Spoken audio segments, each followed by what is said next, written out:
Do'stlar, mebelchilar vodiyliklardan mebel olmaylar deganda men jahlim chiqib ketardi-da. Nimaga bular bir-birini ko'ra olmaydi deb. Lekin to'g'ri aytgan ekan, qaranglar. Juda ham chiroyli qilganda, men qaranglar, zo'r chiroyli qilgan. Mana ular o'zi yig'ilib qolgan, ko'ryapsizlarmi? Sababi men qaranglarda rekachani qanaqasidan qo'yganini qaranglar. Mana o'zi sinib ketgan. Mo'yin soplarni qaranglar. Mana qimillayapti bir mana bu. Mana bu nima ushlaydi, hech narsa ushlamaydi buni. Buni qaranglar. Mana sinib ketgan, qaranglar. Sinib ketgan. Mana oyog'ini almashtiraman deb mana qiluvdim. Mana oyog'i ham sinib ketgan. Qarasa mana o'rtasi sinayapti. Mana qorasini yechdim.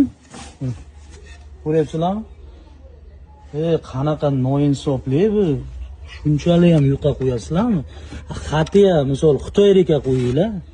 Mayli sog' bo'linglar. Video manfaatli bo'lgan bo'lsa, xursandman.